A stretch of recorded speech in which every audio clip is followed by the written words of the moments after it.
Welcome back to physics forum. आज का video basic mathematics पे बेस्ड है। बेसिक मैथमेटिक्स के पिछले वीडियो में हम लोगों ने इंटीग्रेशन के कॉन्सेप्ट को देखा था। आज के वीडियो में हम लोग इंटीग्रेशन के एप्लीकेशन को देखेंगे। तो आज के वीडियो में लोग क्या क्या देखने वाले हैं, तो सबसे पहले हम लोग देखेंगे सम स्टैंडर्ड इंटीग्रेशन फॉर्मूले। उसके बाद हम लोग डिस्कस करेंगे use of indefinite and definite integration, then properties of integration, उसके बाद एग्जाम्पल्स ऑफ इंटीग्रेशन, और एंड में हम लोग application of integration in physics को डिस्कस करेंगे। तो इन सारे कॉन्सेप्ट को समझने के लिए वीडियो को एंड तक देखिएगा। But before I start, don't forget to like, share and subscribe to my channel. Also hit the bell icon so that you get notified for all upcoming videos. So with this let's get started. तो सबसे पहले हम start करते हैं सम standard integration फॉर्मूले, जिसकी हमें ज़रूरत फिजिक्स में पड़ती है। तो जो फिजिक्स के कंटेक्स्ट में हमें चाहिए, मैंने अनुसार जितने भी फॉर्मूले उसको पिक किया एक जगह, है ना। तो सबसे पहले हम लोग देखते हैं जो स्टैंडर्ड इंटीग्रेशन फॉर्मूले हैं, ठीक है। सो सम स्टैंडर्ड इंटीग्रेशन फॉर्मूले। तो सबसे पहले स्टार्ट करते हैं ट्रिग्नोमेट्रिक से, है ना। ट्रिग्नोमेट्रिक जितने फंक्शन है, ट्रिग्नोमेट्रिक। तो सबसे पहले स्टार्ट करें तो साइन एक्स डी एक्स, है ना। तो ये हो जाएगा, इसका इंटीग्रेशन होता है माइनस कॉस एक्स, है ना। और साथ में एक इंटीग्रेशन कांस्टेंट लगाते हैं, जो मैं ऑलरेडी अपने पिछले वीडियो में डिस्कस कर चुका हूँ कि इंटीग्रेशन कांस्टेंट क्यों लगाते हैं। सिमिलरली अगर हम कॉस एक्स डी एक्स लेंगे तो ये हो जाता है साइन एक्स प्लस सी हो जाएगा। अगर हम sec square x d x लेंगे तो ये टैन एक्स प्लस सी हो जाएगा। अगर cosec square x d x लेंगे तो ये माइनस कॉट एक्स प्लस सी हो जाएगा, ठीक है। इसके अलावा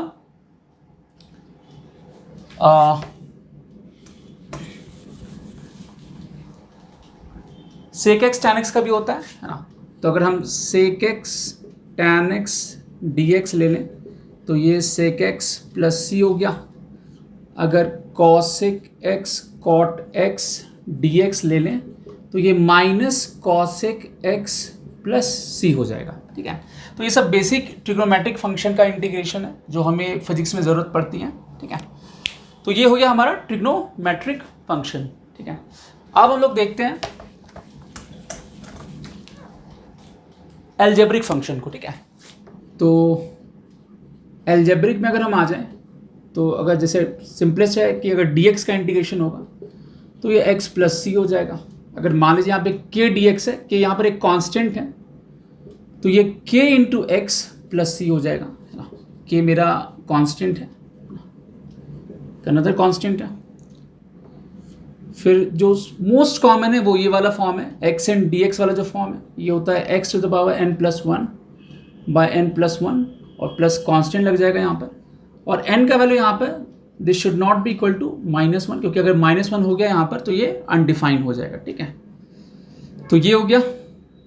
इसके अलावा हम देखें तो जैसे dx by x square plus a square अगर देखें, है ना, तो ये हो जाता है one by a tan inverse x by a plus सी हो जाएगा, ठीक है। इसके बाद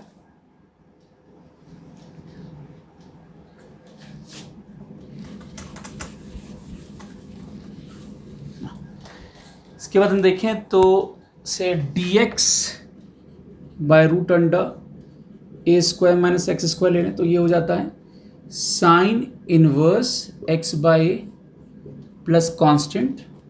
और अगर dx बाय एक्स होगा तो ये हो जाता है ln modulus of x plus c. यहाँ पे मॉडुलस ऑफ x लेते हैं, डेफिनेटली यहाँ पे x जो है is not equal to zero होगा, है ना। और मॉडुलस इसलिए लगाते हैं क्योंकि जो नेगेटिव वैल्यू होता है x का वो डिफाइंड नहीं होता है, तो यहाँ पे मॉडुलस लगा देते हैं, ठीक है। तो ये सब बेसिक एल्जेब्रिक फंक्शन का इंटीग्रेशन हो गया जो हमें ज़रूरत पड़ती है, ठीक है। अब जैसे एक्सपोनेंशियल में आ जाए हम, अगर हम एक्सपोनेंशियल में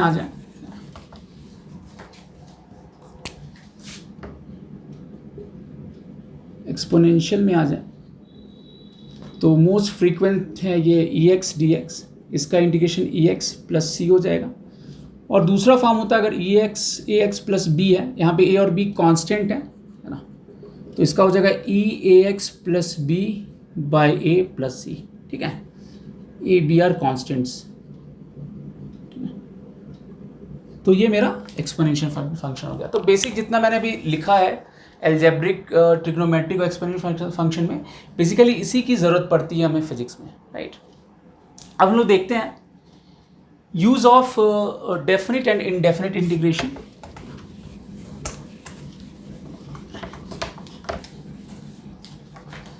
अब देखिए ये चीज समझना इंपॉर्टेंट है ना, यूज ऑफ डेफिनिट है ना एंड इनडेफिनिट इंटीग्रेशन।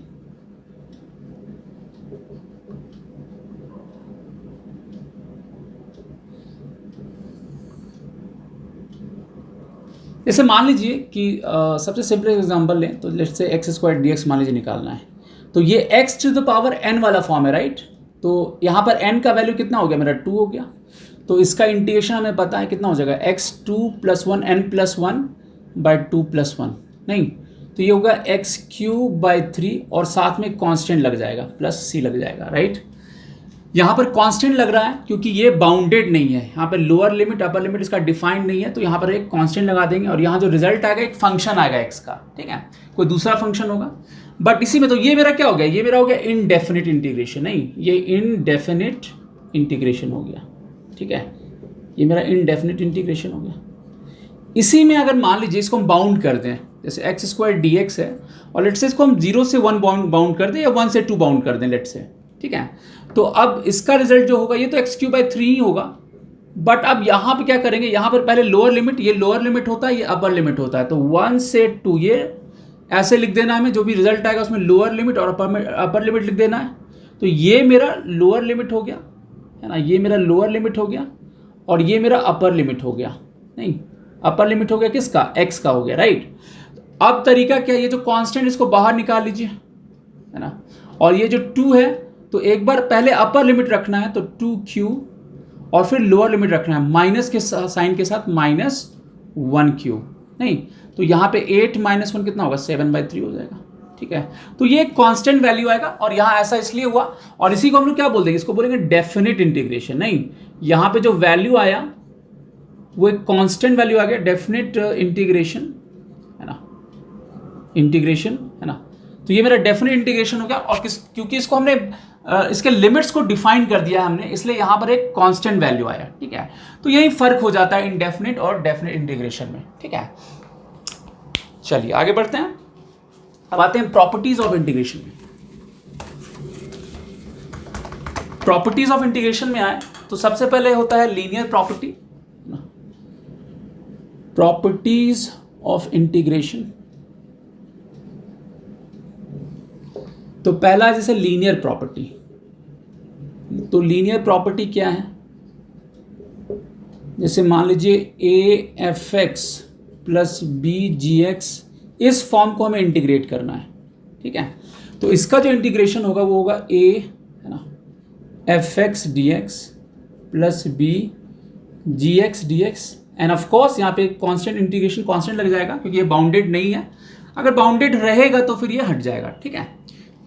तो यहाँ पर ए और बी जो है कांस्टेंट्स हैं, आर कांस्टेंट्स। तो अगर कांस्टेंट्स होगा तो क्या होगा, इंटीग्रेशन के वो बाहर आ जाएगा सिंपली, ठीक है, तो वो इंटीग्रेशन के बाहर आ जाएगा। तो ये हो गया हमारा। अब जैसे मान लीजिए इसमें एग्जांपल अगर हम देखें, इसका एग्जांपल लेता हूँ मैं है ना, जैसे मान लीजिए कि 2x² प्लस 3x³ dx है ना, इसको इंटीग्रेट करना है। तो ये मेरा 2 क्या हो गया, ये a हो गया, ये मेरा क्या हो गया fx हो गया, ये मेरा क्या हो गया, ये b हो गया, ये मेरा क्या हो गया gx हो गया, नहीं तो अब ये लीनियर प्रॉपर्टी यहाँ पे लगा देंगे तो 2 ये x² dx हो गया, नहीं और यहाँ पे ये 3 बाहर आ जाएगा, 3x³ dx हो जाएगा, नहीं अब इसको इंटीग्रेट करेंगे तो 2 × x³/3, नहीं xn वाला फॉर्म है और यहाँ पे 3x3 + 1 x⁴/4, नहीं x n वाला फॉर्म है, साथ में कांस्टेंट लगा देंगे क्योंकि ये इनडेफिनिट फॉर्म है, ठीक है। ये फर्स्ट प्रॉपर्टी हो गया। दूसरा जो प्रॉपर्टी है ना, जो कॉमनली यूज होता है फिजिक्स में,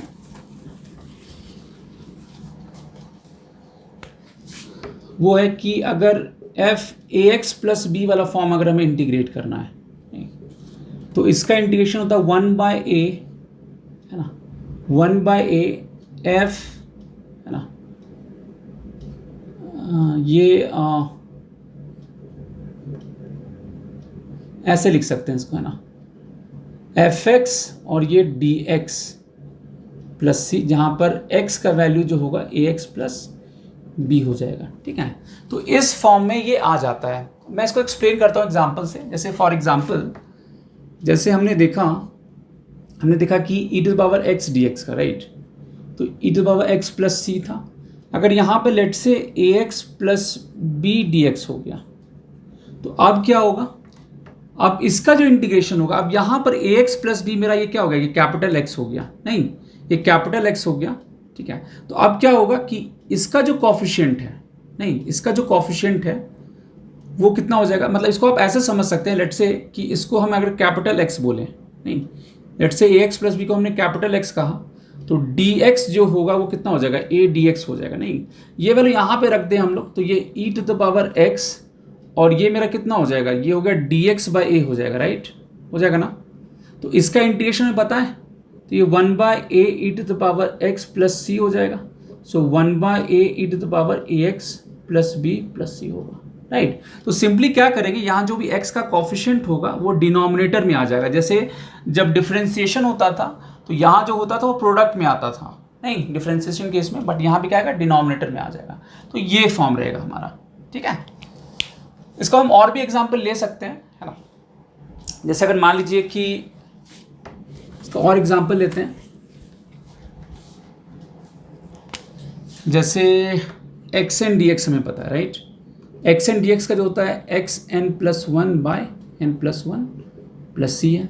अगर मान लीजिए इसी में a x plus b n d x हो जाए, ये फॉर्म आ जाए, सब कुछ एज इट इज रहेगा, a x plus b to the power क्या हो जाएगा, n plus one divided by n plus one, और ये जो कॉफिशिएंट था ये यहाँ आ जाएगा, है ना, प्लस सी हो गया।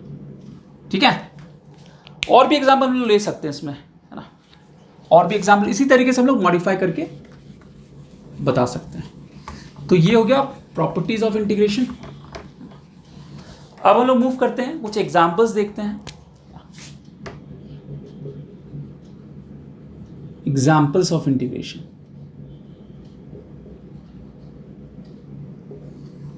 तो लेट से पहला एग्जाम्पल लें, अगर हम लेट से कि हमें इसको इंटीग्रेट करना है, x square plus 2x plus 3, let say इसको इंटीग्रेट करना है, 0 से 1 करना है लेट से। ठीक है, तो यही ये जो लीनियर प्रॉपर्टी वाला फॉर्म था उसमें आ जाएगा। तो सिंपली हम इसको अलग कर सकते हैं, स्प्लिट कर सकते हैं। तो एक्स स्क्वायर डी एक्स को अलग कर लें हम, नहीं 2x dx को अलग कर लें, प्लस 3 dx को अलग कर लें, नहीं तो जितनी भी प्रॉपर्टीज़ हमने अभी तक देखी थी सबका यूज़ हो रहा है यहाँ पर, 0 से 1 0 से 1 0 से 1। ठीक है, और इनडेफिनिट रहेगा तो एक कांस्टेंट लगा देंगे यहाँ पर। ठीक है, जो भी इसका फंक्शन आएगा उसके साथ कांस्टेंट लगा देंगे। तो ये x³/3 हो गया, x³/3 कहाँ से कहाँ तक, 0 से लेकर 1 तक। ये होगा x²/2, ये कहाँ से कहाँ तक हो जाएगा, 0 से लेकर 1 तक। ये करेंगे 3x करेंगे कहाँ से, 0 से लेके 1 तक आएगा। अब तरीका क्या है, ये कांस्टेंट को बाहर कर ले, है ना, जो अपर लिमिट है पहले रखेंगे, तो 1³ माइनस 0³ है ना, प्लस 2/2, तो 2/2 तो 1 ही हो जाएगा, और 1² माइनस 0² नहीं, और 3 इंटू ये क्या होगा, 1 minus 0।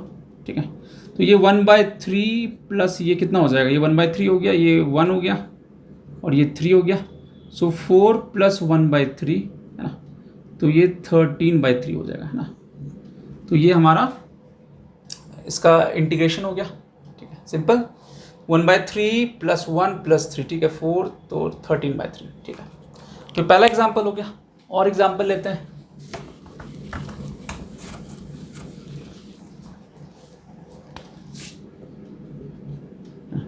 Late say e to the power 2x plus 3 है dx 0 से 1।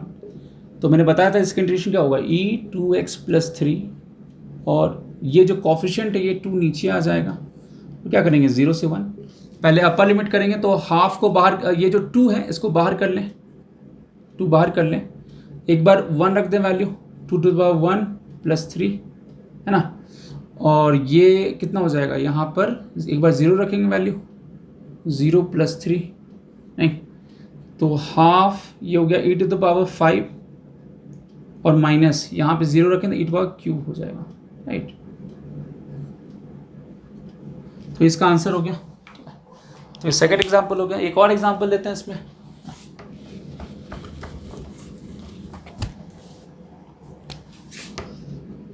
जैसे मान लीजिए कि cos स्क्वायर x dx, नहीं, अब यहाँ थोड़ा सा ध्यान रखना है। लेट से इसको 0 से हम पाई के बीच में निकालते हैं, लेट से।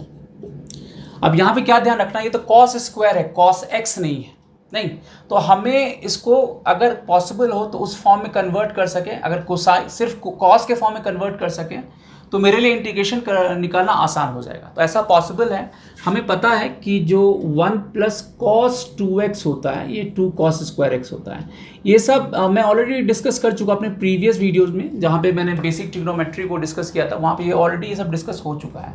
तो यहाँ से cos स्क्वायर x जो होगा कितना हो जाएगा, 1 प्लस कॉस 2x बाई 2 हो जाएगा। ये वैल्यू रख दें यहाँ पर, तो 1 प्लस कॉस 2x बाई 2 है ना, ये दोनों सेम वैल्यू है। अब मेरे लिए बताना आसान है। अब इसको एक्सपैंड कर लें तो ये जो हाफ है इसको बाहर कर लें, ये अलग फंक्शन हो गया 0 से पाई, प्लस हाफ कॉस 2x है, इसको अलग कर लें, dx 0 से पाई करेंगे तो यहाँ पर वैल्यू रखेंगे 0 से पाई तो कितना आ जाएगा, ये पाई बाय 2 आ गया। और यहाँ पे रखेंगे तो cos 2x का जो इंटीग्रेशन हो जाएगा वो हो जाएगा sin 2x, नहीं, और x का कॉफिशिएंट यहाँ पे 2 है तो वो नीचे भी आ जाएगा, तो 0 से पाई करेंगे, नहीं, तो ये हो गया पाई बाय 2 प्लस 1 बाय 4 कर लें, नहीं, तो साइन क्या होगा पाई और माइनस साइन 0। ठीक से देखा जाए तो ये दोनों ही 0 वैल्यू, ये भी 0 है, ये भी 0 है, राइट। तो इसका जो आंसर हो जाएगा कितना हो जाएगा, पाई बाय 2 हो जाएगा। ठीक है, क्लियर है। तो ये सब सारा एग्जाम्पल हो गया इसका। अब हम लोग मूव करते हैं अच्छा एक और एग्जांपल लेते हैं जिसमें हम लोग एक्चुअली सब्स्टिट्यूशन यूज़ करते हैं। कभी कभी सब्स्टिट्यूशन की भी ज़रूरत पड़ती है, मेथड ऑफ सब्स्टिट्यूशन है ना, तो उसको मैं डिस्कस कर लेता हूँ। एग्जांपल 4 जिसमें हम लोग देखेंगे मेथड ऑफ सब्स्टिट्यूशन है ना, मेथड ऑफ, तो कभी कभी इसकी भी ज़रूरत पड़ती है हमें इंटीग्रेशन में ना। तो जैसे अगर हम ले लें एग्जाम्पल है ना,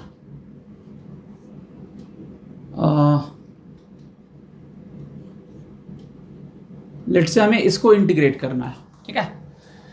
अब यहाँ पे हम लोग ऐसा कर सकते हैं है ना कि अगर हम एक्स स्क्वायर प्लस 1 को लेट से मान लेते हैं, लेट से कि जेड स्क्वायर है, तो जेड स्क्वायर मानने का फ़ायदा ये होगा कि ये रूट के अंदर आएगा जेड स्क्वायर, तो वो रूट से बाहर निकल जाएगा। और एट द सेम टाइम इस फंक्शन को अगर हम डिफ्रेंशिएट कर दें एक्स के रिस्पेक्ट में तो वो एक्स डी एक्स के फॉर्म में आ जाएगा, ठीक है। तो डिफरेंट फॉर्म के लिए जो सब्स्टिट्यूशन वाला मेथड होता है वो अलग अलग हो सकता है, वो डिपेंड करेगा हमारे पास फंक्शन क्या है, उसके अकॉर्डिंगली हम लोग सब्स्टिट्यूशन करते हैं। तो ये मैं एक एग्जांपल ले रहा हूँ जिससे मैं इसको बेसिकली इस मेथड को दिखा रहा हूँ कि कैसे यूज़ करना है, ठीक है। तो यहाँ पे लेट्स इसको जेड स्क्वायर मान लिया मैंने, एक्स स्क्वायर प्लस 1। अब इसको डिफ्रेंशिएट कर देंगे एक्स के रिस्पेक्ट में, तो D Z square by D x, तो ये कितना हो जाएगा 2x हो जाएगा। ये तो 0 हो गया, नहीं, 1 का डिफ्रेंशिएशन 0 हो गया। अब यहाँ पर क्या करना, चेन रूल लगाना, ये होगा D Z square by D Z, D Z से डिवाइड कर दें, डी जेड से मल्टीप्लाई कर दें, बाई डी एक्स क्या होगा 2x हो गया, नहीं, तो ये हो जाएगा 2z डी जेड हो गया, और यहाँ पे 2x dx हो गया, नहीं, ये 2x dx हो गया, नहीं, तो x dx मेरा किसके इक्वल होगा, z dz के इक्वल हो गया। तो हम लोग यहाँ से क्या लिख सकते हैं, इसको यहाँ से लिख सकते हैं, ये z dz हो गया x dx, और root under x square plus 1 को रूट अंडर जेड स्क्वायर लिखेंगे तो ये z आ जाएगा हमारा।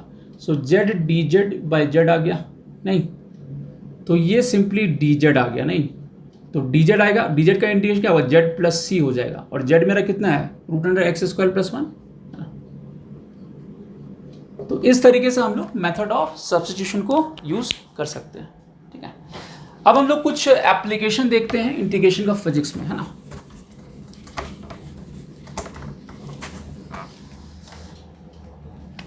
तो देखते हैं एप्लीकेशन ऑफ इंटीग्रेशन।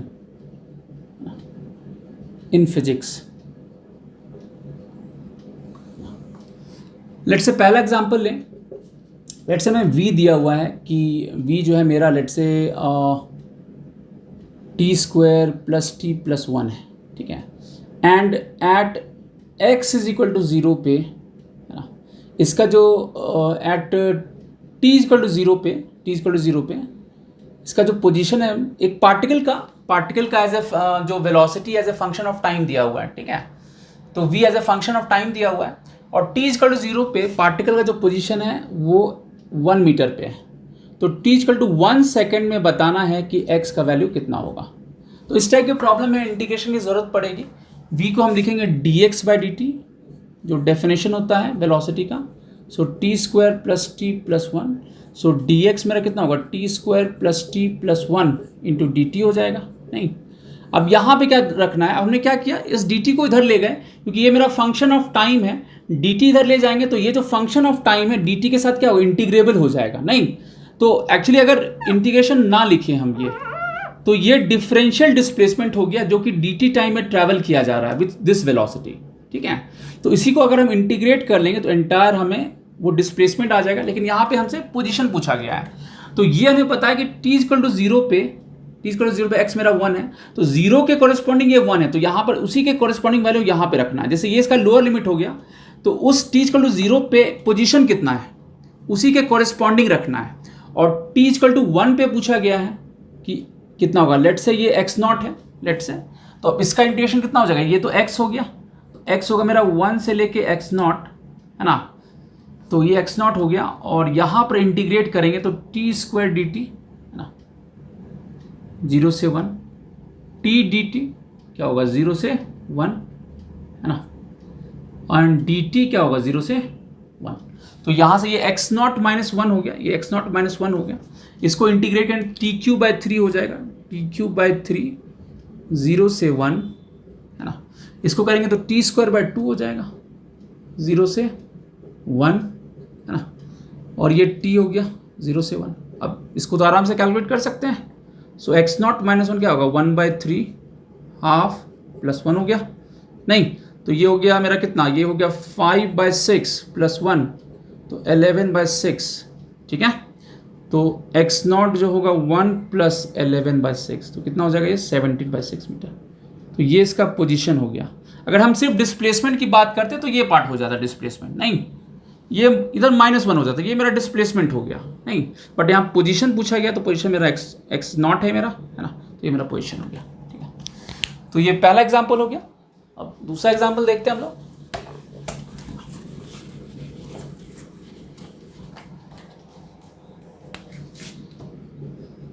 जैसे मान लीजिए कि कोई रॉड है ना, एक लीनियर रॉड है, इसका जो थिकनेस है वो नेग्लिजिबल है और इसका जो लीनियर मास डेंसिटी है, इसका एक एंड ओरिजिन पे है और ये मेरा x एक्सिस के अलॉन्ग डायरेक्टेड है, ठीक है। ये ओरिजिन पे है, ये x एक्सिस के अलॉन्ग डायरेक्टेड है और इस डायरेक्शन में इसका जो लीनियर मास डेंसिटी है वो कांस्टेंट नहीं है, वो वेरी कर रहा है।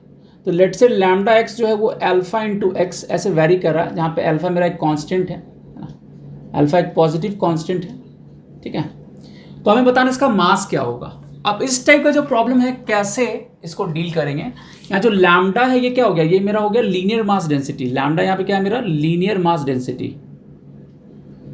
लीनियर मास डेंसिटी क्या हो गया, मास पर यूनिट लेंथ। लैम्डा क्या हो गया, मास पर यूनिट लेंथ, ठीक है। तो अगर ये यूनिफॉर्म होता, मतलब यूनिफॉर्म करने का क्या मतलब हुआ कि हर एक लोकेशन पे लैम्डा का वैल्यू सेम अगर होता तब तो कोई जरूरत नहीं थी, सीधे क्या करते लैम्डा इंटू एल कर देते। नहीं, एल लेंथ का मास मतलब लैम्डा मास पर लेंथ है, उसको एल से मल्टीप्लाई कर देते, इसका टोटल लेंथ एल दिया हुआ है, तो अगर एल से मल्टीप्लाई करते तो सीधा मास आ जाता। बट यहाँ पर क्या है कि हर एक क्रॉस सेक्शन में, जैसे यहाँ पर देखें तो यहाँ पे लैम्डा का वैल्यू मेरा 0 हो गया, यहाँ पर देखेंगे तो यहाँ पे कितना होगा, अल्फा इंटू एल हो जाएगा। तो 0 से अल्फा इंटू एल तक ये वेरी कर रहा है कॉन्स्टेंटली, मतलब हर एक क्रॉस सेक्शन में लैम्डा का वैल्यू डिफरेंट है। तो ऐसे केस में हम लोग इंटीग्रेशन यूज करते हैं। अब कॉन्सेप्ट क्या होता है कि हम लोग क्या करेंगे कि यहाँ से x डिस्टेंस पे एक छोटा सा एलिमेंट लेंगे जिसका जो ये थिकनेस है ये dx है।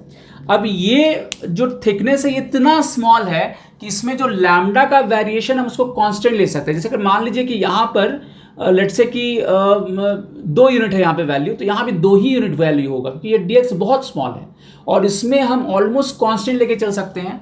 तो इस डिफरेंशियल लेंथ का जो मास होगा लेट्स से वो dm है ना, dm है, तो वो कितना हो जाएगा, लैम्डा जो x होगा इंटू dx हो जाएगा। नहीं, तो यहाँ पर लैम्डा x हो गया लीनियर मास डेंसिटी है ना एट लोकेशन x, ठीक है, और dm हो गया मेरा डिफरेंशियल मास किसका डिफरेंशियल मास ऑफ dx। नहीं, तो ये लेंथ इतना छोटा है कि हम इसमें ऑलमोस्ट लैम्डा को कांस्टेंट लिख सकते हैं और इन दैट केस ऐसे लिख सकते हैं। नहीं, लैम्डा मेरा यहाँ पर यहाँ पे हम ऑलमोस्ट कांस्टेंट ले रहे हैं, तो हम कहेंगे कि dx का जो मास होगा क्या होगा, लैम्डा x इंटू dx हो जाएगा क्योंकि ये मास पर लेंथ है। नहीं, सो लैम्डा x इंटू dx हो गया। अब लैम्डा x मेरा क्या है, alpha into x, so alpha x into dx। नहीं, तो ये मेरा डिफरेंशियल मास आ गया। अब इसी को इंटीग्रेट कर देंगे, टोटल इसको इंटीग्रेट कर देंगे 0 से लेके l तक, तो एंटायर मास मिल जाएगा। तो ये जो इसको इंटीग्रेट करेंगे जो भी डिफरेंशियल मास है सबको ऐड कर देंगे यहाँ से यहाँ तक, तो एंटायर मास रॉड का मिल जाएगा। तो ये कितना हो जाएगा, अल्फा x dx 0 से l, सो अल्फा ये x²/2 तो l²/2 हो जाएगा। ठीक है, तो ये इसका मास का वैल्यू हो गया। तो ये सेकेंड एग्जाम्पल हो गया जो एप्लीकेशन हो गया ऑफ इंटीग्रेशन इन फिजिक्स। एक और एग्जाम्पल लेते हैं हम लोग, है ना, एक और एग्जाम्पल लेते हैं।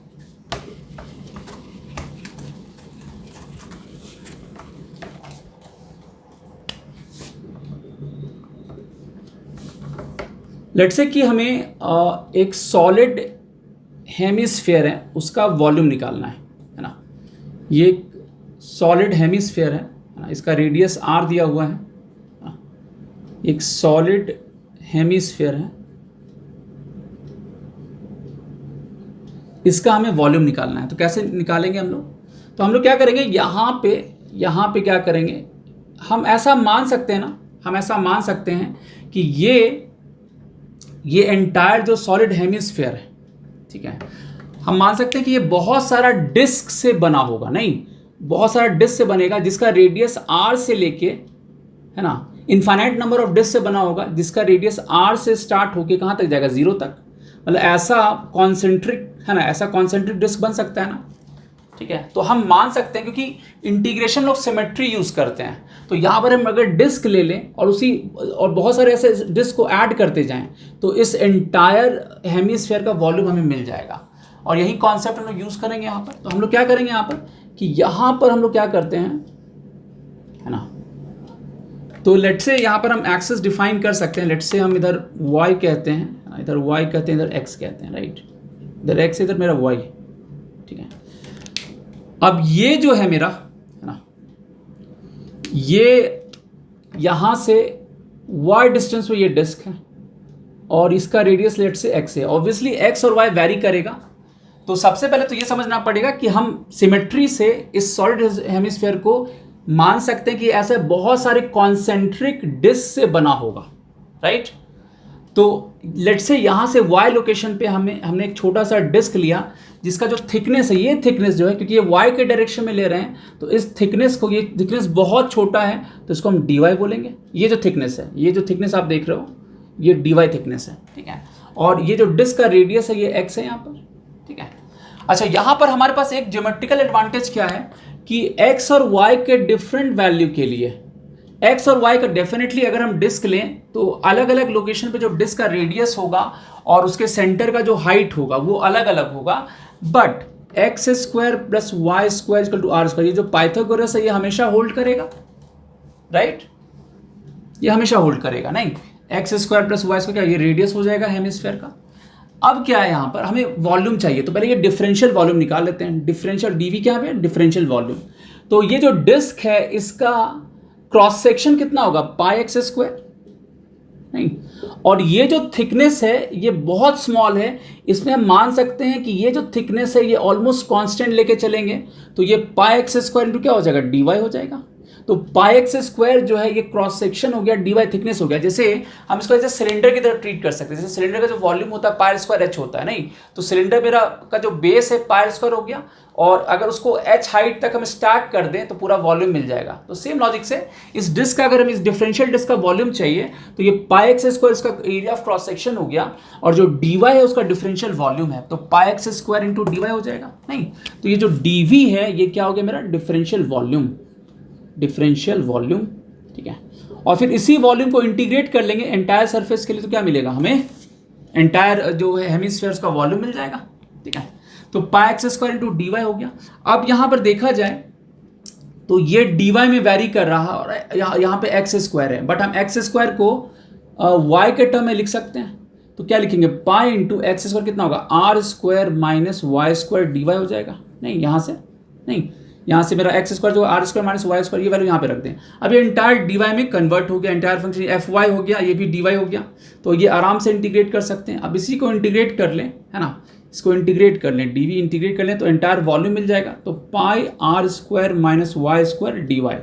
अब क्योंकि ये डी वाई में इंटीग्रेट हो रहा है, तो अगर हम देखें तो फर्स्ट एलिमेंट जो बनेगा वाई इक्वल टू 0 पे बनेगा, यहाँ वाला डिस्क होगा, और जो लास्ट एलिमेंट बनेगा कहाँ बनेगा, वाई इक्वल टू आर पे बनेगा, यहाँ जो छोटा सा डिस्क होगा तो y इक्वल टू आर पे बनेगा वो, नहीं तो ये y इक्वल टू 0 का लोकेशन है, ये मेरा y इक्वल टू 0 का लोकेशन है, और जो लास्ट डिस्क बनेगा जो बहुत छोटा होगा वो y इक्वल टू आर पे बनेगा। तो इंटीग्रेशन लिमिट जो होगा वो 0 से r हो जाएगा, ठीक है। तो इंटीग्रेशन लिमिट को हमें ध्यान से लेना है, राइट। अब इसको इंटीग्रेट कर दें तो ये टोटल वॉल्यूम आ गया, और ये क्या हो गया, पाई ये आर स्क्वायर ये डी वाई हो गया, है ना, 0 से r, ठीक है। और यहाँ पे करेंगे तो वाई स्क्वायर डी वाई हो जाएगा, ये क्या होगा 0 से r हो जाएगा, ठीक है। अब ये वैल्यू निकाल लें तो v जो होगा मेरा कितना हो जाएगा, पाई आर स्क्वायर और इंटू ये यहाँ पे करेंगे तो कितना आ जाएगा, ये आर स्क्वायर है ना, तो आर स्क्वायर डी वाई करेंगे तो ये r आ गया, नहीं ये r आ जाएगा, और यहाँ पे करेंगे तो आर क्यूब बाई 3 आ जाएगा, आर क्यूब बाई 3 आ जाएगा। तो 3r cube minus are cube कितना आएगा, 2/3 पाई आर क्यूब। तो ये एंटायर वॉल्यूम हो जाएगा सॉलिड हेमिस्फीयर का using the concept of integration, ठीक है। So that's all for this video. Next video में हम लोग फिर मिलेंगे एक नए कॉन्सेप्ट के साथ, तो मिलते हैं अगले वीडियो में। Till then take care, good bye.